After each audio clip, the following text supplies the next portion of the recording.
अस्सलाम वालेकुम गाइस, क्या हाल है। आई होप आप लोग सब लोग ठीक ठाक खैरियत से होंगे। तो आज मैं एक नए व्लॉग के साथ हाजिर हूँ जो कि एक रिएक्शन है उसका वेनेजुएला पर जो पिछले दिनों में हमला हुआ है, जो कि मैं यूएस ने करवाया है। तो उसकी ज़रा आज हम उस पर रिएक्शन करेंगे और देखेंगे उसकी वीडियो कि इस पे ये हमला क्यों करवाया है, इसका क्या था मकसद, और वो यूएस इस मकसद पूरा हुआ या नहीं हुआ। तो आइए वीडियो स्टार्ट करते हैं, आप भी देखिए हम भी देखते हैं।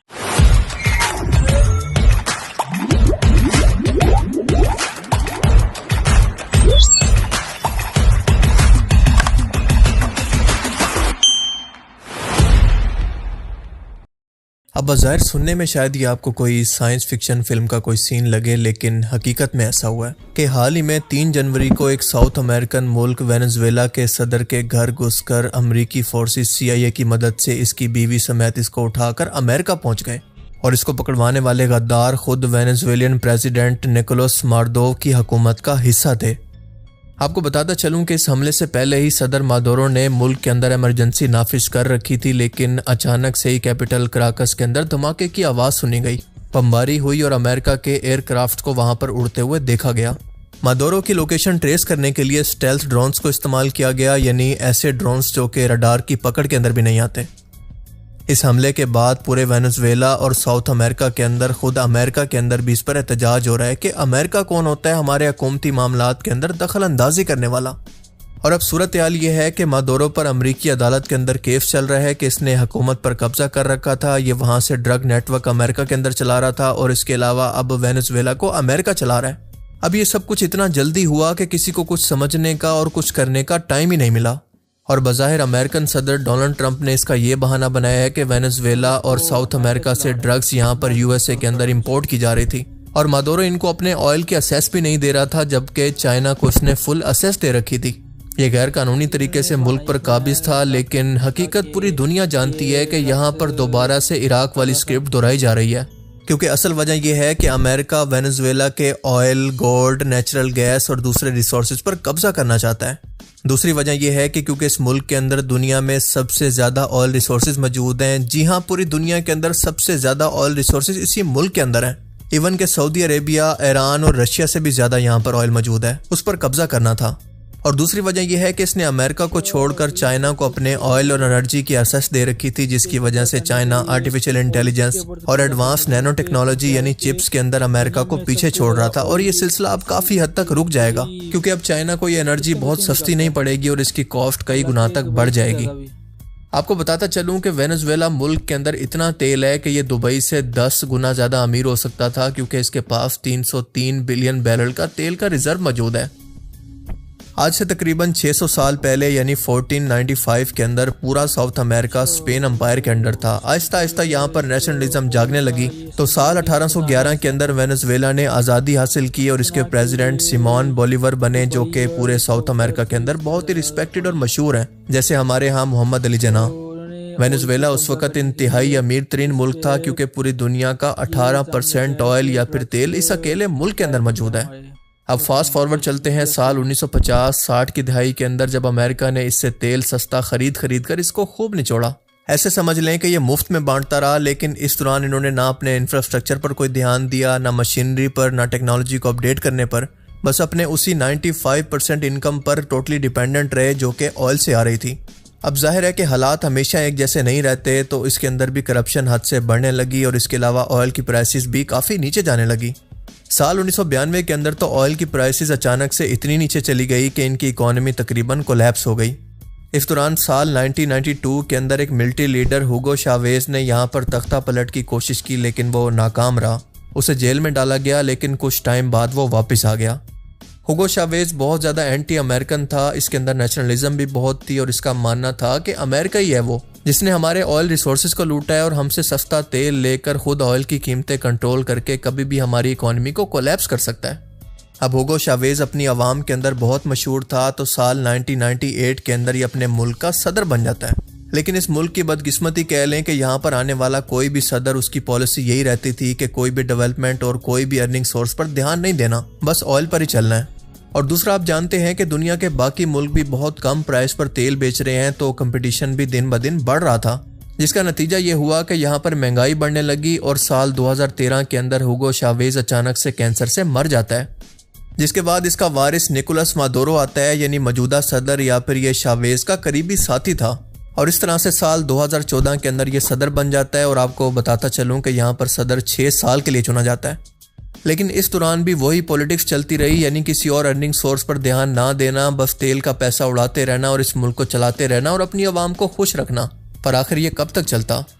दुनिया में बाकी जगह पर ऑयल डिस्कवर होने लगे तो ऑयल की कीमतें कम होने लगी, डिमांड कम होने लगी। तो वेनेजुएला की सबसे बड़ी ऑयल कंपनी PDVSA से गवर्नमेंट ने अचानक से 18,000 एम्प्लॉयज़ को अचानक से निकाल दिया गया, यानी तकरीबन 40%। और इसकी जगह पर वेनेजुएला के पेड लोगों को बिठा दिया गया। इस दौरान इस मुल्क के अंदर महंगाई की वजह से इतनी ज़्यादा इन्फ्लेशन हुई कि 1 करोड़ लोग महंगाई की वजह से मुल्क छोड़कर चले गए।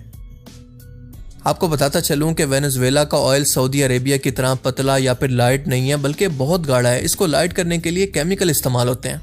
इसके अलावा अच्छी मशीन्स चाहिए और इसके अलावा अच्छा इंफ्रास्ट्रक्चर भी चाहिए, यानी इसके निकालने और बेचने पर बाकी मुल्कों की निस्बत बहुत ज़्यादा खर्चा आता है। लेकिन बहुत ज़्यादा करप्शन और कोई भी प्लानिंग ना होने की वजह से इस गवर्नमेंट ने भी अपना इंफ्रास्ट्रक्चर डेवलप करने की बजाय वो तमाम पैसा अपनी पॉलिटिकल रैलीज पर और पॉलिटिक्स पर लगाना शुरू कर दिया।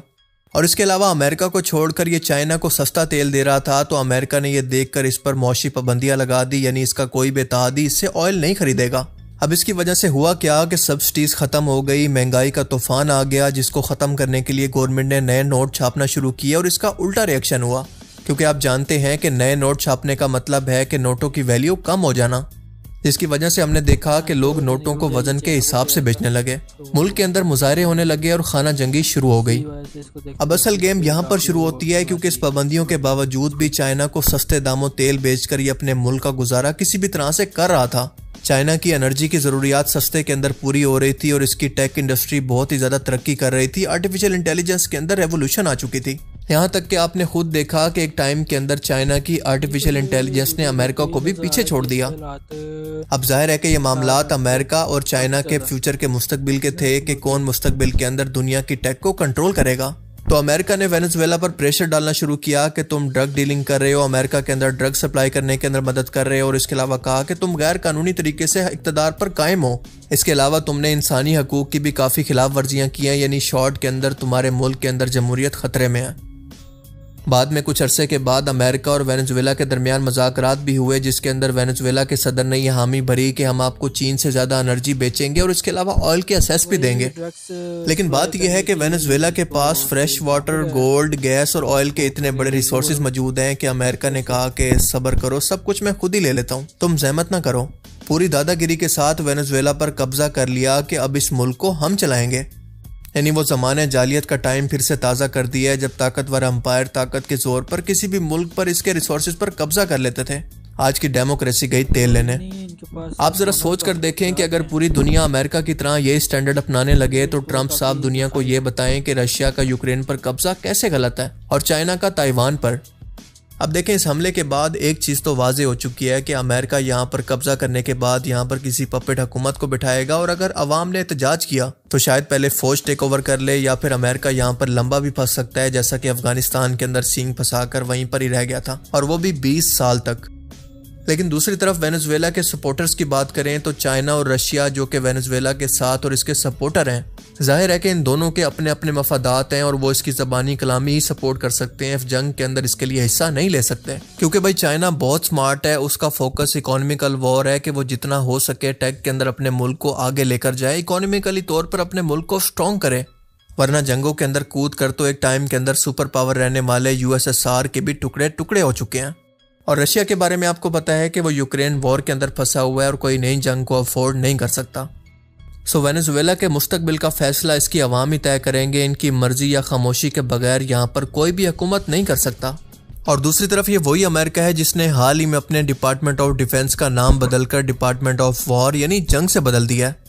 ये वही ट्रंप है जिसने खुद के लिए अमन के नोबेल प्राइज़ की डिमांड की थी और कहा था कि इसने दुनिया के बड़े बड़े मुल्कों की जंग रुकवाई है, लिहाजा इसको नोबेल प्राइज़ मिलना चाहिए। और इसने इक़्तिदार में आने से पहले अपनी आवाम से ये वादा किया था कि इनकी आवाम का पैसा जो कि ये टैक्सों की सूरत में लेते हैं जंगों के अंदर बर्बाद नहीं होगा और अमेरिका कभी भी किसी और की सरजमीन पर जंग नहीं करेगा, लेकिन हमने देखा कि इसने आते ही इसराइल को फंडिंग दी, सपोर्ट दी, ईरान पर हमला किया, अब वेनेजुएला पर चढ़ाई और इसके बाद कोलंबियन सदर को धमकियां। लेकिन दूसरी तरफ ये ना यूक्रेन रशिया जंग रुकवा पाए और ना पाकिस्तान इंडिया के अंदर कोई सालसी बनकर लॉन्ग टाइम अमन करवा पाए। अब जब से वेनेजुएला पर यह हमला हो गया है तो सेम वही प्रोपेगेंडा करने वाला मीडिया एक्टिव हो चुका है जो कि इराक वॉर के वक्त भी एक्टिव हुआ था। इसराइल फ़लस्तीन वॉर के वक्त भी ये इसराइल की फेवर के अंदर रिपोर्टिंग करता है। देखें, ये बात सच है कि निकोलस मादुरो एक करप्ट शख्स है, इसने अपने मुल्क के अंदर कोई डेवलपमेंट नहीं की, लेकिन दूसरी तरफ आप देखेंगे कि ये वेस्टर्न मीडिया ये प्रोपेगेंडा शुरू कर चुका है कि हम इसकी कैरेक्टर असैसिनेशन होते हुए देख रहे हैं और पूरे वेनेजुएला मुल्क को ड्रग डीलर नेटवर्क का हिस्सा बताया जा रहा है। बताया जा रहा है कि यहाँ पर जमहूरियत खतरे के अंदर है और इसके अलावा यहाँ पर इंसानी हकूक के भी काफ़ी मसले हैं। और यही वेस्टर्न मीडिया पूरी दुनिया को ये कायल करने की कोशिश कर रहा है कि अमेरिका का ये हमला कितना जस्टिफाइड था और कितना ज़रूरी था। मतलब ये वही पुराना घिसा पिटा स्क्रिप्ट है जो कि दोबारा से दोहराया जा रहा है, यानी जैसा कि इराक में हुआ था। अभी कल ही मैं बीबीसी की रिपोर्ट देख रहा था जिसके अंदर मैंने देखा कि बीबीसी दरअसल ऐसे लोगों को अमेरिका के अंदर दिखा रहा है जो कि अमेरिका के इस हमले की हिमायत के अंदर वहाँ पर बाकायदा जश्न मना रहे हैं। लेकिन दूसरी तरफ यही सेम मीडिया पूरे साउथ अमेरिका के अंदर अमेरिका के इस हमले के खिलाफ होने वाले मुजाहरों को रिपोर्ट नहीं कर रहा। इस मीडिया में बार बार बताया जा रहा है कि वेनेजुएला के अंदर इंसानी हकूक की खिलाफ वर्जियां हो रही थी, पर सवाल यह है कि ये खिलाफ वर्जियां किस मुल्क के अंदर नहीं होती, खुद क्या अमेरिका के अंदर नहीं होती? तो हमें यह हक किसने दिया कि किसी भी मुल्क के अंदरूनी मामलात के अंदर हम मदाखलत करें, क्योंकि जो ताकतवर है वही सही है? तो इसका मतलब तो ये होता है कि यहाँ पर जंगल का कानून है, जो ताकतवर है वो कमजोर को मार देगा। पाकिस्तान की पिछली गवर्नमेंट का भी यही सरदर्द था कि अमेरिका हमारे अंदरूनी मामलात के अंदर मदाखलत क्यों कर रहा है। अगर किसी मुल्क के अंदर हालात ख़राब है, इंसानी हकूक़ की खिलाफ वर्जी हो रही है, तो इसको हटाने का इख्तियार अवाम को होना चाहिए, किसी और मुल्क को नहीं। अमेरिका तो ये भी कहता है कि चाइना और रशिया के अंदर भी इंसानी हकूक़ की खिलाफ वर्जी हो रही है, वहाँ पर करप्शन है, बल्कि वहाँ पर हुकूमत नहीं बल्कि डिक्टेटरशिप है। तो सवाल पैदा होता है कि वो उन पर कब हमला करेगा, क्योंकि हमने देखा कि चाइना से तो सबसे ज़्यादा ख़तरनाक ड्रग्स इस वक्त भी अमेरिका के अंदर आ रही हैं और मैक्सिको से तो सबसे ज़्यादा बॉर्डर के ज़रिए अभी भी आ रही हैं। अगर अमेरिका वाकई में जमहूरियत चाहता है तो ये कौन सी जमहूरियत है कि आप किसी भी मुल्क पर जाकर कब्जा कर लें। अभी कुछ दिन पहले ट्रंप साहब ये फरमा रहे थे कि हमारे पास तो इतने पैसे नहीं हैं कि अमेरिकन अवाम को हेल्थ केयर फ्री में दे सकें, लेकिन दूसरी तरफ हम देखते हैं कि इसराइल को भर भर कर असला भेज रहे हैं और फिर ये अपनी आवाम से इसके बदले में 50% टैक्स भी काट रहे हैं। और अगली धमकी ट्रंप साहब ने कोलंबिया के सदर को लगा दी है कि अगली बारी आपकी है, वो एक अलग कहानी है जो कि फिर किसी वीडियो के अंदर डिस्कस करेंगे। पर इस कब्जे ने यह साबित कर दिया है कि कानून और जमहूरियत सिर्फ कमजोर मुल्कों के लिए होती हैं, ताकतवरों के लिए कोई कानून नहीं होता। यूनाइटेड नेशन वर्ल्ड पॉलिटिक्स सिर्फ ताकतवरों के इशारों पर चलती हैं। और सबसे बड़ा सबक इस हमले के बाद यह है कि जब अंदर के गद्दार आपके मुल्क में मौजूद हों तो वेनेजुएला की तरह आपका मुल्क चाहे जितना बड़ा मर्जी हो, लाखों की आर्मी हो, S-400 एयर डिफेंस सिस्टम मौजूद हो, तो भी आपको कोई नहीं बचा सकता अगर आपके मुल्क के गद्दार किसी और मुल्क के साथ लॉयल हैं तो। इसलिए सियाने कहते हैं कि बाहर के दुश्मन को ख़त्म करने से पहले अंदर के गद्दारों को ख़त्म करना इंतहाई ज़रूरी है। खैर, बाकी आप इस वीडियो के बारे में क्या सोचते हैं, अपनी कीमती राय का इजहार कमेंट सेक्शन में ज़रूर करें। कमांडर्स आए हैं, thanks for watching this video.